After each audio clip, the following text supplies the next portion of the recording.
వంచండి, ప్రార్థన చేసుకుందాం.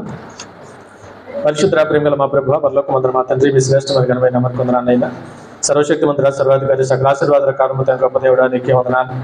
మహోన్నతుడా మీకే వందనాలు. మహాగరుడా మీకే వందనాలైనా ఈ క్షణం వరకు ఎంతగానో కాచి దాచి కాపాడి అయినా సజీవముల లెక్కలు మమ్మల్ని ఉంచి మరొకసారి మీ పాదశల్లో మేము అందరం చేరి మమ్మల్ని ఆరాధించే అవకాశం మాకు ఇచ్చినందుకు వేలాది వందనాలు. కొరకు పాటలు వాయిద్యాలు మహిమగంత ప్రభావాలు పొందారు. అయా కంఠ వాక్యంలో ఉన్నారు, ఆరాధన ఉన్నారు, చిన్నపిల్లల కంఠ వాక్యాలు ఉన్నారు. బిడ్డలు దీవించండి, మంచి భవిష్యత్తు బిడ్డలు దయచేయండి. తిరిగి ఈ సంవత్సరం ఎక్కువ స్కూల్కి కాలేజీకి వెళ్ళి వెళ్ళవచ్చుండగా కావాల్సిన అన్ని వనరులు వసతులు బిడ్డలకు సిద్ధపరచండి. మంచి విద్యాబుద్ధులు బిడ్డకు దయచేయండి. అయా మంచి భవిష్యత్తును ఆయన బిడ్డలకు సిద్ధపరచండి. చక్కగా ఆసక్తి కలిగి చదువుకొని ఆయన ప్రయోజనం కావడానికి సహాయం తెచ్చేయండి. ఈ సమయంలో అయినా మీకేమో కూడా సంఘాన్ని బిడ్డలను మీ చేతికి అప్పగిస్తున్నాను. అయా వాక్యం ద్వారా కూడా ప్రభావ మరొకసారి మాతో మీరు మాట్లాడి బలపరచమని, ఇప్పుడు సంఘాన్ని దీవించమని, దాసులను బలహీన స్వరూపాన్ని మరుగుపరిచి నా జ్ఞానం నా ఆలోచన కాదు కానీ అయా నా నోరు బోరగా పడుకొని మీ జ్ఞానం చొప్పున మీరు మాట్లాడి మేమందరం ఆయన నేర్చుకున్న ప్రకారం ముందు సాగడం సహాయం తెచ్చేయమని, వారి గుడుగులన్నింటిలో ప్రభావ మీరే మాకు తోడేయమని, కొద్ది మనవులు మీరు ఆలకించమని నజరేయుడు యేసుక్రీస్తు శక్తిగల నామములో అడిగించి స్తుతించి ప్రార్థించి వెళ్ళుకుంటున్నాను. పరమతండ్రి హల్లెలూయా హల్లెలూయా. చూడండి, పరిశుద్ధ గ్రంథంలో ఆ చక్కని మాట మనం చూసాం. 2 తిమోతి పత్రికలో మాట్లాడుకుంటున్నాం. అంచెదినములు అపాయకర కాలాలు వచ్చాలని మీరు ఎరిగి ఈ అవలక్షణాలు మీలో లేకుండా జాగ్రత్తగా చూసుకోమని ప్రభు సెలవిస్తూ మనం గత వారాలుగా మాట్లాడుకున్నాం. 20 అంశాలు ఉన్నాయి. చివరికి దేవుడు ఏం కంక్లూజన్కి వచ్చాడంటే వీటన్నిటికీ కూడా విముఖుడు అయి ఉండమని దేవుడు సెలవిస్తున్నాడు అని చెప్పి ఎన్ని లక్షణాలు చెప్పి ఏమన్నాడు చివరిగా? వీటన్నిటికీ కూడా విముఖుడు అయి ఉండడం. విముఖుడు అంటే సముఖత అంటే ఇష్టం కలిగి ఉంటాం. విముఖత అంటే వాటి ఏడలు ఇష్టం లేకుండా ఉండాలి. ఎంత మాత్రం వాటిని అనుసరించిన వారికి మనం ఉండాలంటే హల్లెలూయా. ఎందుకంటే అవన్నీ కూడా అవలక్షణాలు, మంచివి కాదంట. చివరి అంశం ఏంటంటే నానా విధములైన దురాశలు అంటే. పోయిన వారం కూడా కొన్ని విషయాలు మనం మాట్లాడటం జరిగింది. ఈ నానా విధములైన దురాశలో మరొక ముఖ్యమైన అంశం ఏంటంటే బాగా సంపాదించాలని. చాలామంది దురాశ ఏంటంటే బాగా నేను కలిపి సంపాదించాలి, అన్యాయం చేయాలి, అక్రమం చేయాలి, ఏదని చేయాలి. ఏది చేసినప్పుడు ఈ లోకంలో ఇప్పుడు చాలా మంది ఆలోచన ఏంటంటే బాగా నేను సంపాదించాలి. దానికి లేఖనాల్లో పరిశుద్ధ గ్రంథంలో వాక్యం సెలవిస్తున్న మాట ఏంటంటే లోకాసువార్త 12:15 అంటారు. ఆయన తీయండి ఒకసారి మాట. ఒకటి కలిమి విస్తరించుట అది వాడి జీవమునకు ఎంత మాత్రము కూడా మూలము కాదని ప్రభు సెలవిస్తూ ఉంటాడు. హల్లెలూయా.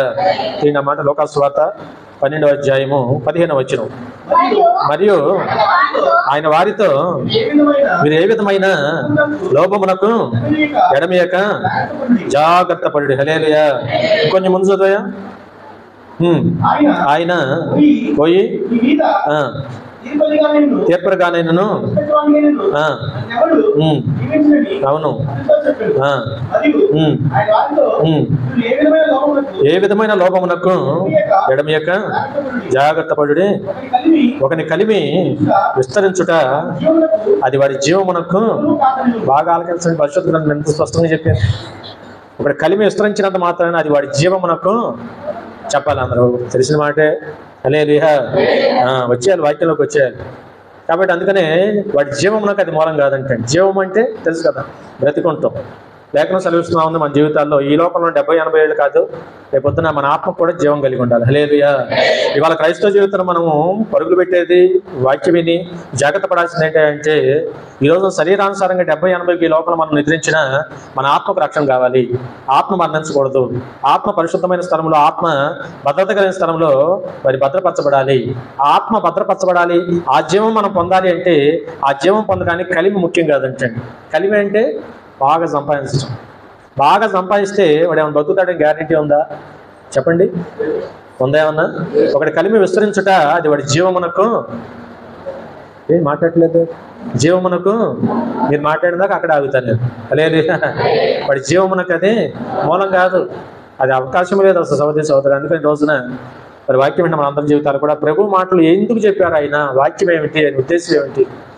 వాళ్ళు చాలామంది అనేక దురాశల్లో పడిపోయి మరి ఆ విధంగా అన్యాయం చేస్తూ, అక్రమం చేస్తూ, లేకపోతే ఇంకేమో చేసి, మోసం చేస్తూ, ఏదో ఒకటి చేసి ఏ విధం చేతనైనా బాగా సంపాదించాలని రూపులు పెడతా ఉంటారు.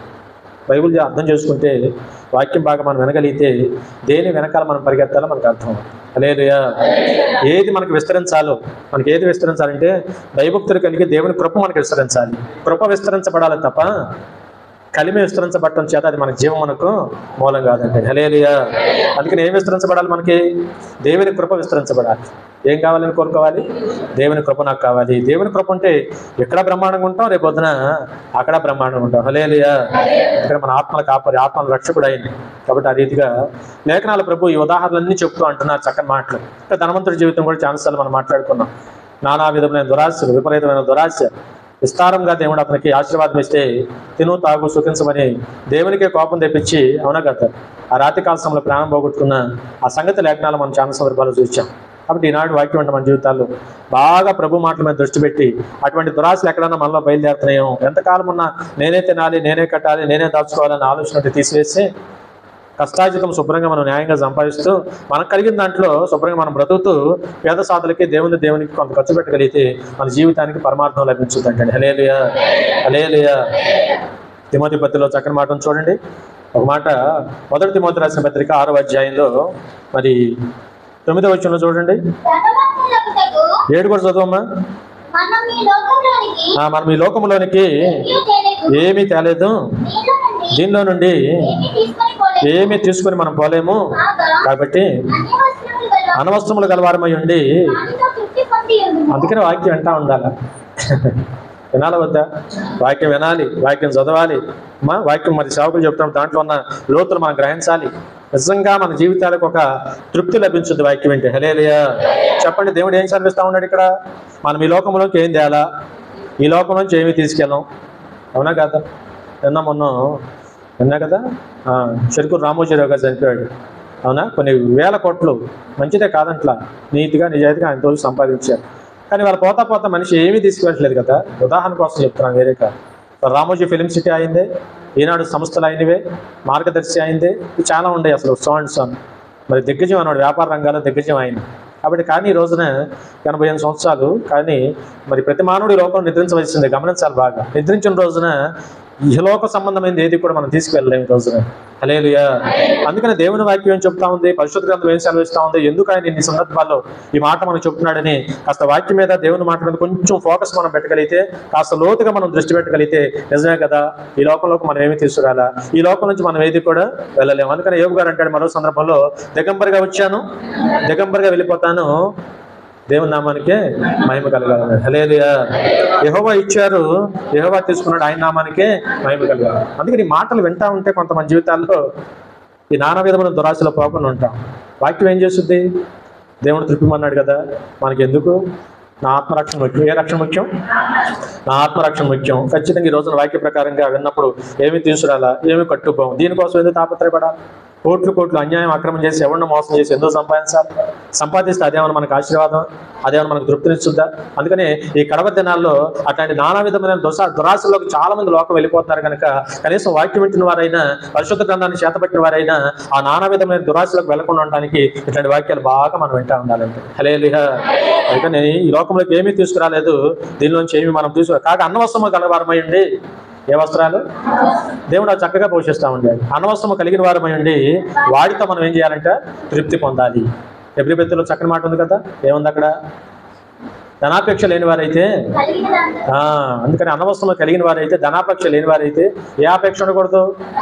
ధనాపేక్ష సమస్త కీళ్ళకి మూలమని ఇక్కడ వాక్యం సెలవిస్తుంది. చెప్పండి, ధనాపేక్ష చెప్పాలి. ధనాపేక్ష సమస్త కీడులకి మూలం అంటాడు. హల్లెలూయా.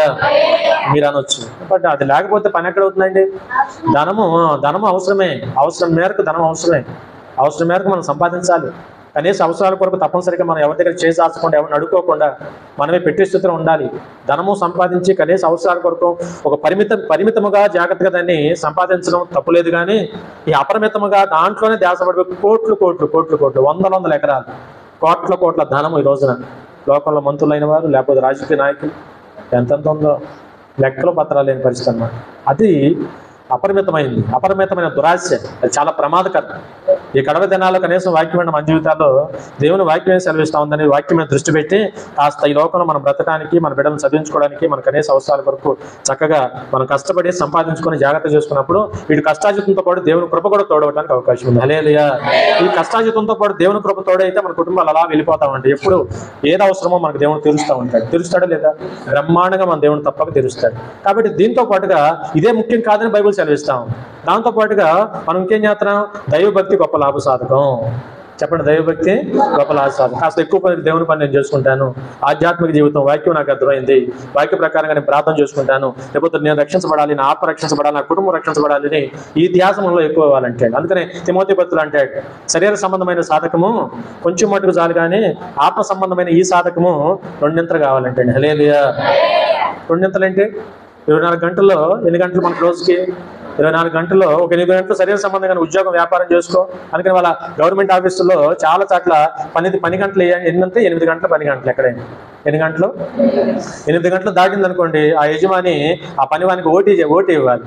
ఓటీ అంటే ఓవర్ టైమా, ఓవర్ డ్రాప్ ఏదో ఉంటుంది, మీకు తెలుసు, ఓవర్ టైం. అప్పుడు ఓటీ ఇచ్చి పని చేయించుకోవాలి, అంతే కదా. కాబట్టి ఎంతసేపు అయ్యే పనిదినం అంటే 8 గంటలే ప్రభుత్వం. అందుకనే చాలా సందర్భాలు నేను అంటాను, తెలిసి చేస్తున్నారు తెలవ చేస్తారంగా దేవుని చిత్తం చాలా మంది లోపల అలా స్ప్రెడ్ అయిపోయింది. హల్లెలూయా. ప్రభుత్వాలు కూడా ఈ రోజున పని గంటలు 8 గంటలే. పని గంటలు ఎన్ని? 8 గంటలు. మిగతా 8 గంటలు ఉన్నాయి? 8, 8, 16 ఉన్నాయి. ఇంకా 24లో 8 పోతే ఎంత? 16 గంటలు. లెక్కలు మనకు బాగా తెలుసు కదమ్మా. హల్లెలూయా. మొన్న అన్నీ తీసేసుకున్నారు, మా అన్నయ్యకి అయిపోయింది, ఏదో చేశారు. అన్నీ ఇచ్చారంట మీకు, అన్నీ తీసేసుకుని ఏం చేశారు మీరు? ఏమైపోయినాయో పాపం, చాలా బాధ కలుగుతా ఉంది ఈరోజు. కాబట్టి సహోదరి సార్ లెక్కలు మీకు తెలుసు కదా. అదేమంటే మీరు అంటున్నారు మాయ అంటున్నారంట మీరు. హల్లెలూయా. సరే ఏమో ఆ లెక్కలేంటే మీకు ఆయనకి తెలవాలి, నాకు తెలియదు కానీ.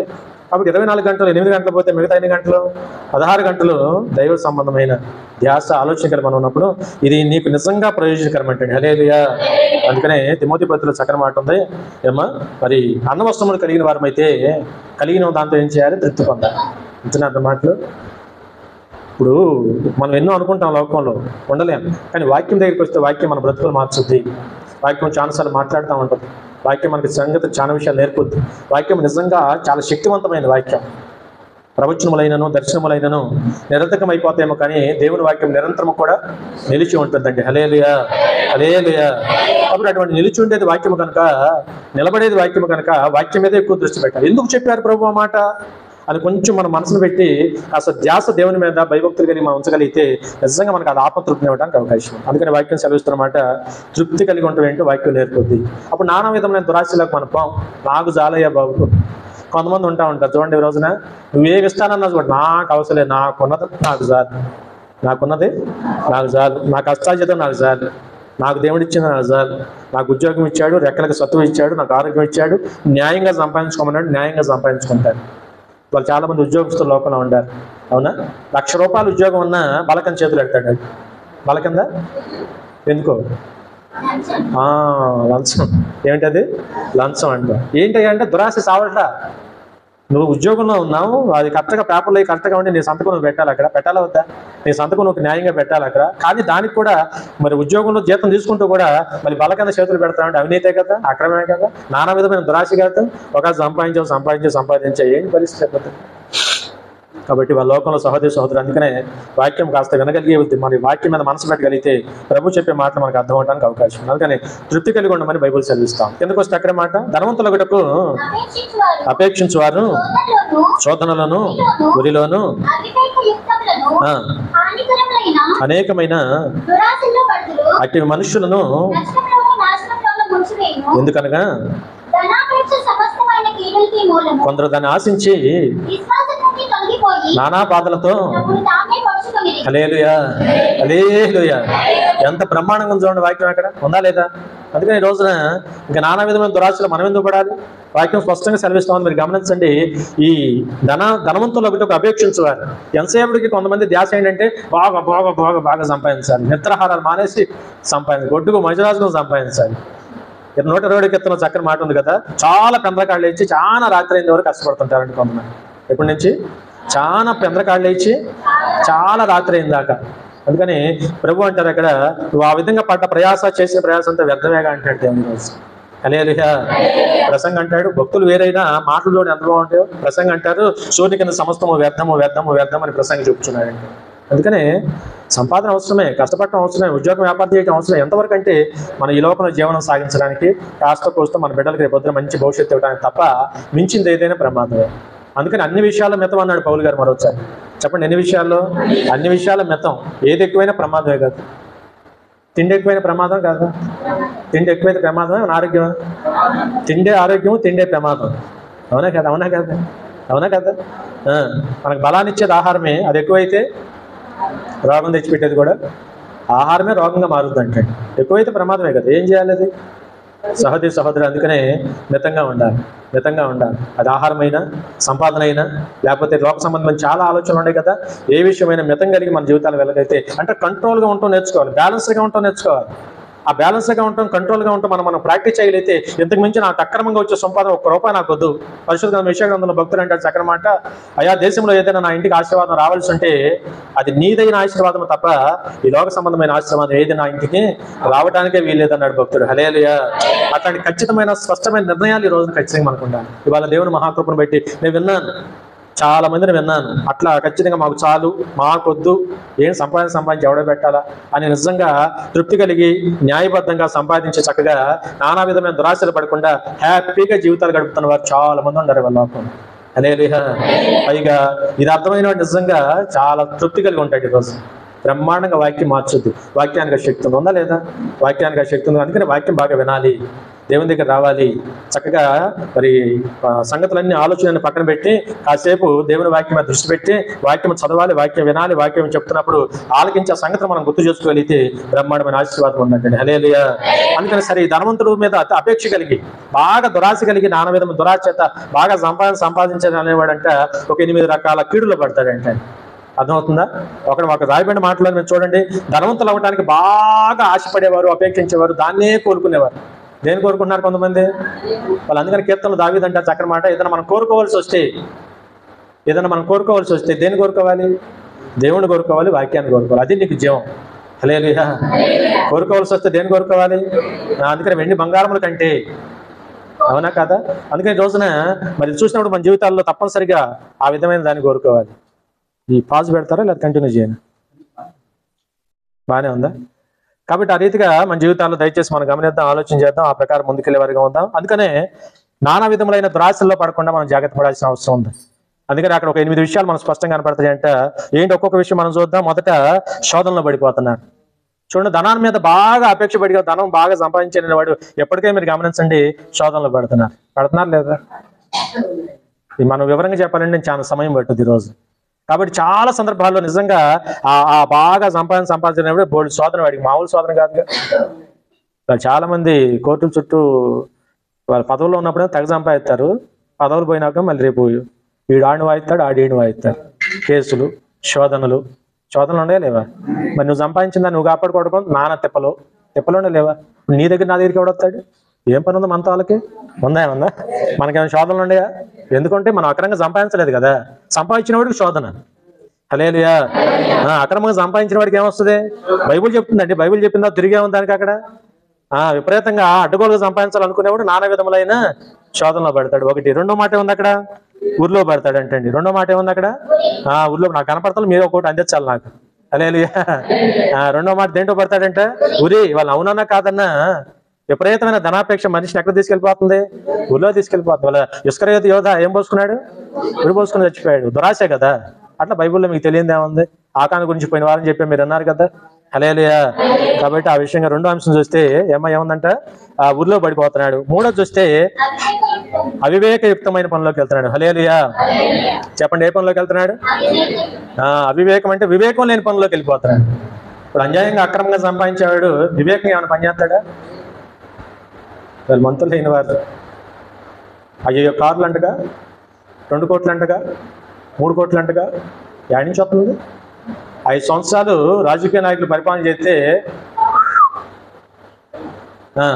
కొడుకులకి ఏంటో గంజ ఏంటో అంటే ఏంటో మరి ఏడీలు ఆడి. కాబట్టి సహోదరా ఒక మాట స్పష్టంగా ఉంది, అవివేకమైన పనులకు తీసుకెళ్ళిపోతాయంటే. నేను చాలాసార్లు మీతో అన్నాను, విపరీతమైన సంపాదన పెరిగింది అనుకోండి, ఏం చేయాలో తోచదు. నేను పడుకొని అవుతుంది. ఏది ఎక్కువ డబ్బు ఉందనుకో, అది ఎంజాయ్ చేయి, లే నిద్రపోతావు, టైం వేస్ట్ చేస్తావు, డబ్బు ఉంది పద, ఎక్కడికి వెళ్దాం, అటు వెళ్దాం, ఇటు వెళ్దాం, బెంగళూరు అమ్మా, ఏ ఊళ్ళో ఏంటమ్మయ్యా, షికార్లు ఏ ఉంటాయి కదా, అటు వెళ్ళి తిరిగిదామని అవివేకమైన పనుల్లో తీసుకెళ్ళుద్ది ధనం. అవునా కదా? బైబుల్ చెప్పిందండి. హల్లెలూయా. వివేకం కోల్పోతావు నువ్వు. ఏం కోల్పోతావు? వివేకం కోల్పోతావు. 3వ అంశం. 4వ మాట, హానికరమైన పనులకు తీసుకెళ్ళిద్ది. అంటే ఏ పనులు? ఏ పనులు ఏంటో అది ఊరినే ఉండొచ్చుదా, స్కాచ్, మత్తు పదార్థాలకి.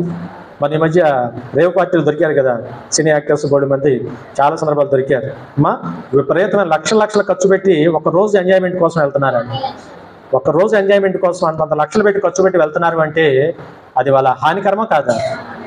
అయినా కూడా పరిస్థితి సహోదరులు. అందుకనే విపరీతమైన దురాశలు, ధనం అనేది మనిషిని హానికరమైన పనుల్లోకి తీసుకెళ్ళిపోతుందని మనం చూసాం. అక్కడే మాట ఉంది కదా, అనేకమైన దురాశల్లోకి ఇడ్చుకెళ్ళిపోతుంది. అంటే అనేకమైన దురాశలు. అక్కడే వాక్యం ఉంది, నష్టం తీసుకొస్తుంది అంటే. నీకు ఏం తీసుకొస్తుంది చెప్పండి? మీకు అక్కడ ఉన్న మాటలు చెప్తున్నా, బయట మాటలు చెప్తున్నా. కాబట్టి ఈరోజు సహోదరుడా, మరి నష్టము సహోదరి. ఏ నష్టం అంటే నానా రకాలుగా విపరీతంగా సంపాదించినంత నీకు నష్టమే తప్ప లాభం కాదని దేవుడు అంటున్నాడు ఈరోజు. హల్లెలూయా. ఒకసారి పరిశుద్ధ గ్రంథం వైపు చూద్దాం. సొలొమోనుకు దేవుడు విస్తారంగా ఇచ్చాడు, సంపద, ఐశ్వర్యం ఇచ్చాడు, ఘనత ఇచ్చాడు, పేరు ఇచ్చాడు, ప్రతిష్ఠ ఇచ్చాడు, జ్ఞానం ఇచ్చాడు, అన్నీ ఇచ్చాడు. ఈరోజు విస్తారంగా వచ్చేటప్పటికి ఏమైపోయాడు? అనేక రకాల నష్టాల్లోకి వెళ్ళిపోయాడు. సంపద అతను ఎక్కడికి ఇచ్చి వెళ్ళిపోయింది? మీకు తెలియనేం కాదు, నష్టంలోనికి, నాశనంలోకి లాక్కెళ్ళిపోయింది సొలొమోను జీవితకాలం అంతా కూడా. దేవుడు తనకిచ్చిన న్యాయ సంబంధమైన ధనాన్ని విగ్రహ సంబంధమైన వాడికి ఖర్చు పెట్టాడు. విగ్రహ సంబంధమైన స్త్రీలను వివాహం చేసుకున్నాడు. 700 మంది ఉపవృత్తులు కట్టుకున్నాడు. ఇక నష్టము, నాశనం అంటే ఆయన మనకు గుర్తుకొస్తాడు ఈరోజు. అందుకనే విపరీతమైన సంపాదన మనకు అనవసరం. జాగ్రత్త కలిగి చక్కగా పనిచేసుకొని, ఉద్యోగం, వ్యాపారం చేసుకొని, న్యాయబద్ధంగా సంపాదించుకొని, చక్కగా మరి మన ఆత్మీయ జీవితం మనం కొనసాగిస్తే, కాస్త దైవభక్తి కలిగి, ఏ భక్తి ఉండాలా, కాస్త దేవుని మీద భయం కలిగి, భక్తి కలిగి, ప్రార్థన చేసుకుని మన ఆత్మీయ జీవితం కొనసాగిస్తే మన శాంతికి పడుకోవచ్చు మనకి ఈరోజు. హల్లెలూయా. వాళ్ళు చాలా మంది ధనం సంపాదించిన వాళ్ళకి నిద్ర పట్టమంటగా. అవునా కదా? ఏం వేసుకోవాలి? నిద్ర మాత్రలా మీరు అంటున్నారు. స్లీపింగ్ టాబ్లెట్స్, ఇంగ్లీష్లో స్లీపింగ్ టాబ్లెట్ వేసుకుంటే కానీ చాలా మందికి స్లీపింగ్ రాదు. ఇలా మనకి ఆ బాధ ఉందా? ఇప్పుడు కూటంలో పడుకోమన్నా మనం పడుకుంటాం. మీకు అవకాశం లేదు. ఇప్పుడు ఛాన్స్ ఇవ్వండి పాస్టర్ గారు, మీరు మా ఆయన చూడకుండా కసేపు తల్లి పూసుకొని వాక్యం చెప్పండి. ఇప్పుడు మేము పడుకోపోతే అప్పుడు అడుగు అంటున్నారు మీరు. అంటే మనకు అదో రకంగా సుఖం, చక్కగా ఎప్పుడు కావాలంటే అప్పుడు. లేదు. ఆకలి రుచి ఎరగదంట, నిద్ర సుఖం ఎరగదంటే. ఆకలి, నిద్ర, సరిగ్గా నిద్ర వస్తే ఎక్కడ పడుకునే నిద్ర పట్టు. సరిగ్గా నిద్ర రావట్లేదు అనుకో, బాగా సంపాదించినవాడికి అది ఎక్కడ దాచుకోవాలి భయం, ఆడికి నిద్ర పట్టదు. కానీ ఇంట్లో మాత్రం పట్టు పరుపులు ఉంటాయి. ఏం పరుపులు ఉంటాయి? పట్టు పరుపులు ఉంటాయి. దాని మీద అడ్డోళ్ళు ఇడ్డోళ్ళినా కూడా నిద్ర సొంతంగా. ధనం ఉంటే నిద్ర రాదు. హల్లెలూయా. నిద్ర భగవంతుడు ఇచ్చే వరం అంట. మీరేమంటారు? అందుకని ఇక చెబుతుంటే మీరు అంటలేదు, మామూలు పడుకొని ఇట్లేదు అంటారు. మీరు అట్లా మాకుండా ఇప్పుడు వాక్యం వినేటప్పుడు మాత్రం వాక్యం వినాలి. పడుకునే టైంలో, నిద్రపోవాల్సిన టైంలో ప్రతిదానికి ఏముంది? మీరు అట్టెళ్తే నేను ఎట్టెళ్తాను మరి. హల్లెలూయా. కాబట్టి సహోదరుడా, లోకంలో ఇట్లాంటి పరిస్థితి నష్టము, నాశనంలోకి లాక్కెళ్ళిపోతా అంటాడు. అందుకనే ఇంకా చూడండి అక్కడ వాక్యం, సమస్త కీడులకి మూలం అంటాడు ధనాపేక్ష. చెప్పండి, ఏ కీళ్ళు? మనుషులు కీడుల్లోకి లాక్కెళ్తుంది విపరీతమైన దురాశ. ఈ విధంగా విపరీతమైన ధన సంపాదన అని పరిశుద్ధ గ్రంథం సెలవిస్తున్నమాట. చివరిగా నానా బాధల్లోకి తీసుకెళ్తుంది అంటే. చివరికి ఏం తీసుకెళ్తుంది? తీసుకెళ్ళిపోతుంది. ఇంకా మాట ఉంది, విశ్వాసం నుంచి నేను దూరం చేస్తుందంట ధనాపేక్ష. ఎక్కడి నుంచి దూరం చేస్తుంది? నీ నమ్మకాన్ని నుంచి, నీ ప్రార్థన నుంచి, నీ విశ్వాసం నుంచి కూడా మరి ఈ అపరిమితంగా వచ్చిన ధనం దూరం చేస్తుందని పరిశుద్ధ గ్రంథం సెలవిస్తా ఉంది. చివరికి కొన్ని సందర్భాల్లో తమను తామే ధనం ఎక్కువైతే పొడుచుకొని చచ్చిపోతారండి. నిజమేనా? ఇట్లాంటి సంగతులు ఉన్నాయంటే ఉండే, అవి కూడా ఉన్నాయి. ధనం ఎక్కువైతే తమకు తాము పొడుచుకొని చచ్చిన వాళ్ళు కూడా ఉండారు. ధనం కోసం మనల్ని చంపేవాళ్ళు ఉన్నారు, ధనం కోసం మనం పొడుచుకొని చచ్చేవాళ్ళు ఉన్నారు. ఈ నానా బాధలు మామూలు బాధలు కాదు. ఇది చెప్పినాక అది నెరవేరాల్సింది తప్పదనమాట. హల్లెలూయా. హల్లెలూయా. ఇప్పుడు నేను చెప్పిన 10 కారణాలు ఉండే, మీరు మళ్ళీ గుర్తుపెట్టుకోండి. జాగ్రత్త కలిగి మరి మెలుకు కలిగి మనం దాని జోలికి పోకుండా జాగ్రత్త కలిగి మెలుకు కలిగి ఉంటాం. విశ్వాస జీవితాన్ని మనం కొనసాగిద్దాం. విశ్వాస జీవితమే మనకు ప్రధానమైన బైబిల్ సెలవిస్తూ ఉంది. ఎంతటి వాడైనా, ఏ రీతిగా ఉన్నవాడైనా కూడా కాస్త ఆధ్యాత్మిక చింతన కలిగి ఉంటేనే వాడికి అది లాభం అని బైబిల్ సెలవిస్తూ ఉంది. చూడండి, కీర్తన సామెతలు 23:4 చూడు. కీర్తన 49:17 చూడమ్మా. సామెతలు 23:4. ఐశ్వర్యము పొంద ప్రయాసపడ మాకు కలిగినను దాన్ని విడిచిపెట్టుము.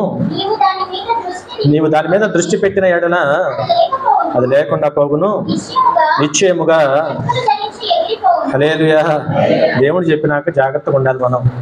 కాబట్టి ప్రభు అంటున్నారు, ఐశ్వర్యము సంపాదించ ప్రయాసపడు. మాకు ఎంతవరకు అవసరమో దేవుడే చూసుకుంటాడు. మన అవసరాలనే దేవుడు తీరుస్తాడా లేదా? ముందు మనం ఎవరు పని చేయాలి చెప్పండి? చక్కగా దేవుని పని చేసుకుని కొంచెం ఉద్యోగం వ్యాపారం చేసుకో, లేకపోతే స్కూల్ ఫీజు వచ్చినప్పుడు అయ్యా అని ప్రార్థన చేయాలి, ఆయన చూసుకుంటాడు. లేదయ్యా, ఎక్కడో చాటు దేవుడు సమకూరుస్తూ ఉంటాడు. వాక్యంలో రోమరాసిన పత్రం ఉంది కదా, దేవుడు తన ప్రేమించిన వారికి సమస్తము మేలు జరగడానికి సమస్తము సమకూడి జరిపించే దేవుడు మనకున్నాడు.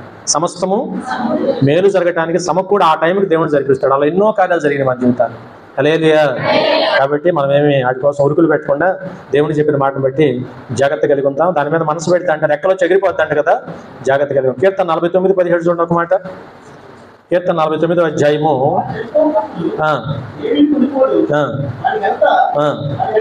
వాని ఘనత వాడి వెంట దిగదు. చదువమ్మ. నీకు నీవే మేలు చేసుకుంటావని మనుషులు నిన్ను పొగిడినను, జీవితకాలమున పొగుడు కొనినను. అది ఎవడైనా సరే పొద్దున తన పితరుల స్థలానికి, చాలా మంది అంటారు బ్రహ్మాండంగా సంపాదించారా లోకలు అంటూ ఉంటారు.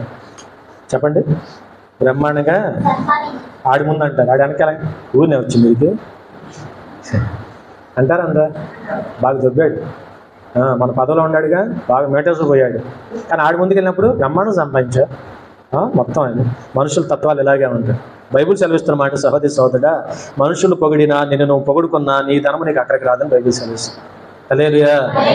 మనుషులు నిన్ను ఎంత పొగిడినా, నువ్వు ఎంత బాగా సంపాదించావు, మనుషులు నిన్ను పొగిడినా, నేను బాగా సంపాదించాను నిన్ను నువ్వు పొగుడుకున్నా, నీ పితరుల స్థలాన్ని నువ్వు భావిస్తే తప్ప రక్షణ కలిగిన స్థలానికి నువ్వు పోలేవు. రక్షణ కలిగిన స్థలానికి మానవుడు పోవాలి అంటే ఆ రక్షణ కలిగిన రక్షకుడు ఎవరో నువ్వు తెలుసుకొని ఆయన మీద ఆధారపడవలసిందే. హల్లెలూయా. ఆయన మీద ఆధారపడటమే కాదు, ఆయన వెంబడించడమే కాదు, ఆయన చెప్పినట్టుగా అన్యాయమైన సొత్తు జోలికి మనం పోకుండా ఉండాలి. ఏ సొత్తు? అందుకని ఆ జాగ్రత్త కలిగి మన ఆత్మ జీవితాన్ని మనం కొనసాగిద్దాం. చూడండి, ఇర్మియా గ్రంథం 17వ అధ్యాయం 11వ వచనం. ఇర్మియా గ్రంథం 17వ అధ్యాయం 11వ వచనం. న్యాయ విరోధముగా ఆస్తి సంపాదించుకునేవాడు తమ పెట్టని గుడ్లను పొదుగు కౌజు పెట్టవలే ఉన్నాడు. సగప్రాయములోనే వాడు దానిని విడవవలసి వచ్చును. హల్లెలూయా. ఇర్మియా గ్రంథంలో స్పష్టంగా వాక్యం ఉంది కదా, చెప్పండి ఏముంది అక్కడ వాక్యం? అన్యాయంగా సంపాదించే న్యాయ విరోధముగా. ఏ విరోధం? న్యాయ విరోధముగా నువ్వు ఎంత సంపాదించినా అక్కడ బైబుల్ సెలవిస్తా ఉంది కదా, సగప్రాయములోనే నువ్వు దాన్ని విడిచిపెట్టి వెళ్ళాల్సిందే. ఏ ప్రాయం? నువ్వు సంపాదించిన ఉన్నదే కానీ నీ ప్రాయం. ప్రాయం అంటే మన ఆయుష్ అండి. చెప్పండి, అందరికి అర్థమవుతున్న వాక్యం? ప్రాయం అంటే మన ఆయుష్. సగప్రాయం అంటే సగం ఆయుష్ అని పోతాం. ఎంతమంది అక్రమంగా సంపాదించేవాళ్ళు? హల్లెలూయా. జాగ్రత్త కలిగి ప్రభు వాక్యంలో ఉంది కనుక మెలకు కలిగి మనం దేని మీద దృష్టి పెట్టాలో అర్థం చేసుకోండి. విస్తారమైన కలిమి మీద, అక్రమమైన సంపాదన మీద మనం దృష్టి పెట్టక, నానా విధమైన దురాశలోకి గడవ దినాలు మనం వెళ్ళక చక్కగా మనం కష్టపడుతూ మన పని మనం చేసుకుంటూ ముందుకు వెళ్తాం. సదాకాలం మన ప్రభు మనకి తోడే ఉండడానికి అవకాశం ఉంది. ప్రసంగ గ్రంథం 5వ అధ్యాయం 15వ వచనం. ప్రసంగ గ్రంథం 5వ అధ్యాయం ఊరిన వాక్యాలు చూపిస్తాను మీకు అర్థం. 5:15. ఏ ప్రకారముగా తల్లి గర్భం నుండి వచ్చినో ఆ ప్రకారముగానే వచ్చినట్లే దిగంబరిగానే మరలా పోవును. చూడండి బాగా, తాను ప్రయాసపడి చేసుకునే దానిలో ఏదైనాను చేత పట్టుకొని పోడు. హల్లెలూయా. హల్లెలూయా. చేత పట్టుకొని పోడు. అతను వచ్చిన ప్రకారముగానే గాలికి ప్రయాసపడి, చూడండి, గాలికి ప్రయాసపడి అక్రమం చేసి అన్యాయం చేసి న్యాయ విరోధం నువ్వు సంపాదించిన దాన్ని ఒకళ్ళు ఎవడైనా సరే అట్లాంటి వారు ఉంటే నువ్వు సంపాదించిన దాని వల్ల నీకేంటి లాభం అని దేవుడు అడుగుతున్నాడు. హల్లెలూయా. వినమంటే వినరు, రమ్మంటే రాదు. ఈ రాజకీయ నాయకులకి ఎన్ని ఇంటే భలే ఉండదని నా ఉద్దేశం. ఎన్నరు ఇంటే మారిపోవాలనో అలా ఇంటే భయం, అందుకని రారు, వినరు. వాక్యం అర్థం వస్తుంది వాళ్ళకి, అవునా కదా? తన మాటలు ఉన్నాయని కూడా భయం వాళ్ళకి, వినాల్సి వస్తాను భయం. ఎంత స్పష్టంగా ఉంది చూడండి వాక్యం. అక్రమంగా నువ్వు సంపాదించిన తర్వాత నీకేంటి లాభం అని దేవుడు అడుగుతున్నాడు. ఏముంది లాభం? దాన్ని కాపాడుకోవడానికి ఏలుపుడు తెప్పబడాలి. ఒక్కోడు చూస్తే ఎన్ని తెప్పలో. సహోదరి సహోదరు జాగ్రత్త కలిగి చదవండి. ఇది మనస్సుకు ఆయాసకరమై తన దినములన్నిటి అతడు చీకటిలో భోజనం చేయను. అతడు ఏమైనా తప్పుతున్నాయా? బాగా సంపాదించిన వాడికి ఏమైనా తప్పుతున్నాయా? ఏమండి ఒకసారి చూడండి. బాగా అక్రమంగా సంపాదించిన వాడికి రోగం రావట్లేదా? సంపాదించిన వాడికి వ్యాకులం లేదా అంటే బాధ లేదా? వాడికి బాగా సంపాదించిన వాడికి వాళ్ళు చాలామంది అసహించుకోవట్లా. రాజుకి నాకు అక్రమంగా ఎన్ని కోట్లు సంపాదించినా చాలామంది చేత అసహించబడుతున్నారు. అయినా వారికి అది లేదేమిటి? అయినా వారికి అది లేమిటి? అదేమిటి? ఎంతమంది అసహించుకుని అది లేదేంటి? వాళ్ళకి ఉండదు. అక్రమమైన సంపాదన కృషి చేసుకుపోతారు. సహోదరుగా జాగ్రత్త కలిగి వాళ్ళు మనల్ని ఎవడన్నా ఒక మాట అంటే గింజుకొని చచ్చిపోతాం పరువు కోసం. కాబట్టి మనం అనటానికి ఇష్టపడం, పట్టడానికి ఇష్టపడం. హల్లెలూయా. అనాలన్న భయం. ఇవాళ వాక్యం మనకు నేర్పిన వివేచన జ్ఞానం ఏంటంటే, గబుక్కుని ఎవరన్నా ఒక మాట అనాలన్న భయం, ఎవరన్నా చేత ఒక మాట పడాలన్నా అయ్యో భయం, అమ్మో అనవసరం ఎందుకు అనే మాట పడాలి అన్న భయం. ఇది దేవుడు మనకి ఇచ్చిన జ్ఞానం, ఆలోచన. ఇది మంచిది మానవుడికి ఎవరికైనా సరే. కింద మాట ముగిద్దాం. మరియు కోరదగిన గాను, ఇది బాగా వినాలి, ముగింపు మాట. కోరదగిన గాను, చూడ ముచ్చటైంది గాను నాకు కనపడింది ఏదనగా, దేవుడు తనకు నియమించిన ఆయుష్కాల దినములన్నీ ఒకడు అన్నపానములను పుచ్చుకొనొచ్చు, కష్టాజితము వలన క్షేమముగా బ్రతుకుచుండుటే ఇదే వానికి భాగ్యము. హల్లెలూయా, హల్లెలూయా.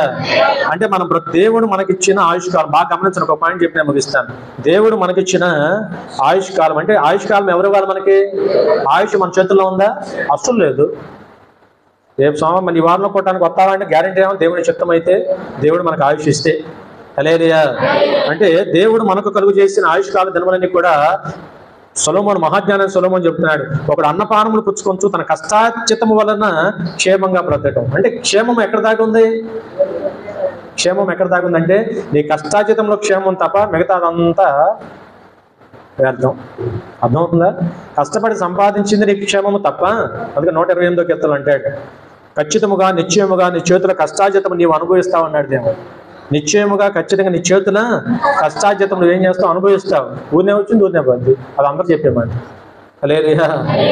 పైగా దానివల్ల ఇందా చెప్పిన 8 పాయింట్ 9 పాయింట్లు చెప్పానే, అన్యాయంగా వచ్చిన దానివల్ల నా శోధన, ఉరి, హాని, దురాశ, నష్టము, నాశము, సమస్త కేటలు, విశ్వాసం తొలిగిపోతాం, నానా బాధలు వస్తాయి, పొడుచుకొని కూడా చచ్చిపోతాం. ఎంత ప్రమాదం ఉంది. అది పక్కన పెడదాం. ఇక్కడికి వద్దాం. సొలొమోను గారు ఏం చెబుతున్నారు చూడండి. కాబట్టి అంటున్నాడు కదా, కష్టాజితము వంతటి వల్ల క్షేమముగా బ్రతుకుచుండటమే. ఒకడు అన్నపానములు పుచ్చుకొని ఏం తినాలి? అక్రమంగా సంపాదించేవాడికి తిండి కూడా తినే టైం లేదు. ఏం తినే టైం? మనకైతే కష్టపడుతున్నాం, టైం ప్రకారం చక్కగా మన కుటుంబంతో కలిసి ఆహారం తీసుకోగలుగుతున్నాం ఈరోజు. హల్లెలూయా. సొలొమోను మహాజ్ఞానం అంటాడు, ఇదే కదా మానవుడికి అదృష్టం అంటున్నాడు. చూడ ఎంతకన్నా అదృష్టం ఏముంది ఈ రోజున? కాబట్టి కింద కొద్దాం, ముగిద్దాం.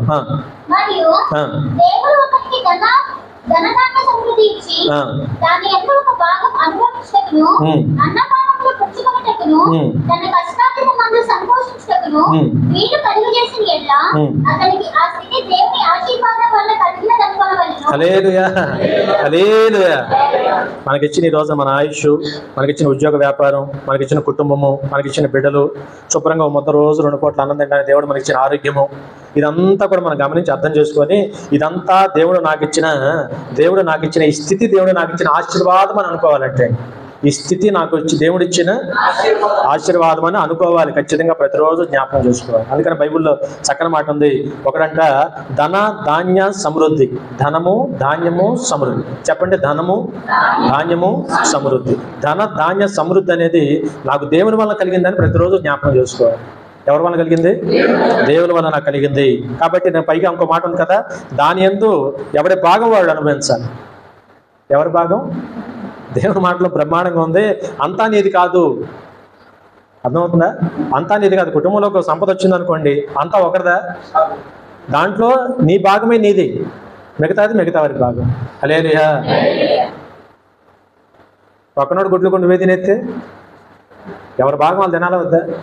అట్లా ప్రతివాడు ఎవడి భాగం వాడు చక్కగా కుటుంబం అంతా, జీవితకాలం అంతా అట్లా శుద్ధ మనసుతో పంచిపెట్టుకుని ఎవడు చక్కగా వాడు ముందుకెళ్ళగలిగితే, ప్రభు అంటున్నారు స్పష్టంగా, అన్నపానంలో పుచ్చుకున్నట్టు తన కష్టాజితం నందు సంతోషించుటకు నాకు వీలు కలుగు చేసిన ఎడల, మనకందరికి వీలు కలిగి శుభ్రంగా మన కుటుంబాలు ఇలా వెళ్ళిపోతున్నాయి అనుకోండి, ఈ స్థితి దేవుడు నాకు ఇచ్చాడని. ఈ స్థితి ఎవరిచ్చారు? ఈ సుఖం లేని వాళ్ళు ఎంతమంది ఉండాలి సార్? అవునా కదా? అందుకని ఈ స్థితి దేవుడు నాకు కలుగు చేశాడని మరి మనందరం కూడా అంట దేవుని వల్ల నాకు ఈ పరిస్థితి వచ్చిందని, దేవుడు నాకు ఇచ్చిన ఆశీర్వాదం వల్ల నాకు కలిగిందని అనుకొని దేవుడిని మనం నిరంతరం స్తుతించాలంటే హల్లెలూయా, హల్లెలూయా. అందుకని ఎవరినో చూడకూడదు. ఎవరైనా చూడాలి? చక్కగా దేవుని అంగ చూడాలి. మన కుటుంబాన్ని మనం చూసుకొని శుభ్రంగా కుటుంబంతో మనం తృప్తి కలిగి మన ఆత్మజీవితం కొనసాగించగలిగితే అంతకన్నా ధన్యత మానవుడికి లేదంట. నేను కాదు, మహాజ్ఞాని సొలొమోను చెబుతున్నాడు, చివరికి చెబుతున్నాడు ఈ మాటలు. కాబట్టి జాగ్రత్తగా ముగించే మాట, దేవుడు అటు వాడికి దేవుడు ఏమిచ్చాడు? హృదయ ఆనందము. హల్లెలూయా. ఇప్పుడు హృదయ ఆనందము ధనంలో ఉందా, సంపాదనలో ఉందా, విస్తారమైన కోట్లలో ఉందా? చెప్పండి, ఉందా? హృదయానందం ఎక్కడుంది? అన్నపానములు పుచ్చుకొని నీ కుటుంబంతో నువ్వు గడపడంలో హృదయానం ఉందంట. ఆ స్థితి ఎవరు ఇవ్వాలి? కాబట్టి సహోదరుడా, ఇది దేవుడు నాకు ఇచ్చిన హృదయానందం అని, ఆ హృదయానందం దేవుడు నాకు దయచేశాడు కనుక హల్లెలూయా. అతడు తన ఆయుష్కాల దినములు ఈ ఆడికి ఎప్పుడు పోతాయి ఏమన్నా దేవుని చేత హ్యాపీగా ఎప్పుడు అప్పుడు సంతోషం. ఏనాటికీడు బాగా సంపాదించాడు, రోజు భయం, రోజు టెస్టులకు వెళ్ళిపోతాడు.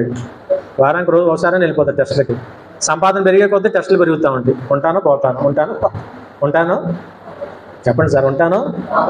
అదే కనుక ఇదిగో కుటుంబాన్ని పెట్టి ఆనందిస్తూ దేవుని పని చేసుకునేవాడు ఎప్పుడు పోతావు? ఎప్పుడు దేవుని వాక్యం ఉంది కదా, దేవుని పిలిచినప్పుడు పోతాను. ఆ భయం ఏముంది? హల్లెలూయా.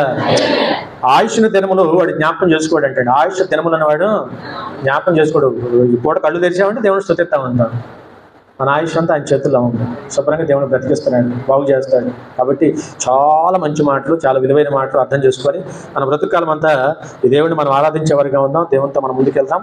చివరి మాట, కాబట్టి ధనానికి సంపదకి కాస్త తక్కువ వచ్చి అనవసరమైన ఇందా చెప్పినట్టుగా దురాశలో మనం పడకుండా పరిపూర్ణంగా దేవుని మీద ఆధారపడి మన కుటుంబాలు మనం దేవునిలో కొనసాగించే వారిగా ఉందాం. ఫిలిప్పీ రాసిన పత్రిక 9:11 ఎవరిని సంపాదించుకోవాలి మరి? ఫిలిప్పీ రాసిన పత్రిక 9వ అధ్యాయం 11వ వచనం లేదా 1:21 చూడు. ఫిలిప్పీ రాసిన పత్రిక, నా మట్టుకైతే బ్రతుకుట క్రీస్తే, చావైతే నాకు అయినను, శరీరముతో నేను జీవించుటయే నాకు ఫలసాధకమైన ఎడలా. హల్లెలూయా, హల్లెలూయా. అందుకని చివరి మన తీర్మానం ఏముండాలి తెలుసా? బ్రతుకుంటే నేను క్రీస్తు కొరకే, చావైతే నాకు లాభమే. మరోసారి పౌలు గారు అంటాడు, క్రీస్తు నేనే సంపాదించుకుంటాను. ఎవరిని సంపాదించుకోవాలి మనం? ఆయన ఉంటే అన్నీ ఉంటాయి సార్. ధనం ఉంటే ధనం ఒకటే ఉండదు. ధనం అన్ని సందర్భాలు ఉపయోగపడదు. దేవుడైతే అన్ని సందర్భాల్లో కాపాడగలిగినవాడు. హల్లెలూయా. దేవునితో పోటీకి ఏది వస్తుంది? ఎవరు సరిపోతారు? ఏది చాలదు ఈరోజు. అందుకని ఈరోజు సహోదరుడా, మనం కూడా క్రీస్తుని సంపాదించు. పౌలు గారు అంటాడు మరో సందర్భంలో, నేను క్రీస్తును సంపాదించుకొని సమస్తమును నష్టపరుచుకొని వాటి పెంటతో సమానంగా ఎంచుకొని దేవుని వైపే చూస్తున్నాను. నా గురి దేవుడే పెట్టుకొని, యేసుక్రీస్తుని గురి పెట్టుకొని ఆయన యొద్దకే నేను పరిగెడుతున్నాను. హల్లెలూయా, హల్లెలూయా. మనం కూడా రండి, కడవ దినాల్లో, మంచి దినాల్లో మన గురి మన ప్రభువు యేసుక్రీస్తు వారు పెట్టాలి. ధనము మన గురిగా ఉండకూడదు, సంపాదన మన గురిగా ఉండకూడదు. దేవుడే మన గురిగా ఉండాలి. అవునా కదా? దేవుడే మనకు ఒక ఏమంటారంటే ఒక గోల్గా ఉండాలి. మనం ఆయన పెట్టుకొని లక్ష్యం దిశగా మనం పరిగెత్తుదాం. చక్కగా దేవుని పని చేసుకుంటూ సాగిపోదాం. చక్కగా మనకి ఏమీ దేవుడు తక్కువ కానీడు. ఎప్పుడు ఏం కావాలో తప్పక దేవుడు ఇస్తాడు. ఎవడ ఉద్యోగం, వ్యాపారం, పనిపాట్లో కావాల్సిన దీవెన ఆయనే ఇస్తాడు. ప్రార్థన చేసుకుందాం, దేవుని వైపు చూద్దాం. అక్రమమైనది ఏది నాకు వద్దని తీర్మానం కలిగి ఉండి నానా విధములైన దురాశలోకి సచ్చిన మనం పోకుండా జాగ్రత్త పడదాం. ఖచ్చితంగా మన పని మనం కొనసాగిస్తే ప్రభు చెప్పినట్టుగా కలిగిన దాంతో మనం తృప్తిపడి చేతులెత్తి ప్రార్థన చేసుకుంటే ఎప్పుడు ఏం కావాలో దేవుడు సమకూరుస్తాడు. సదాకాలం మన ప్రభు మనకి తోడే ఉంటాడు. ప్రార్థన చేసుకుందాం. దయచేస్తాను మనసు ప్రార్థన చేసుకుందాం. మహోన్నతుడా మీకే వందనాలైనా, మహాగరుడా మీకే వందనాలు.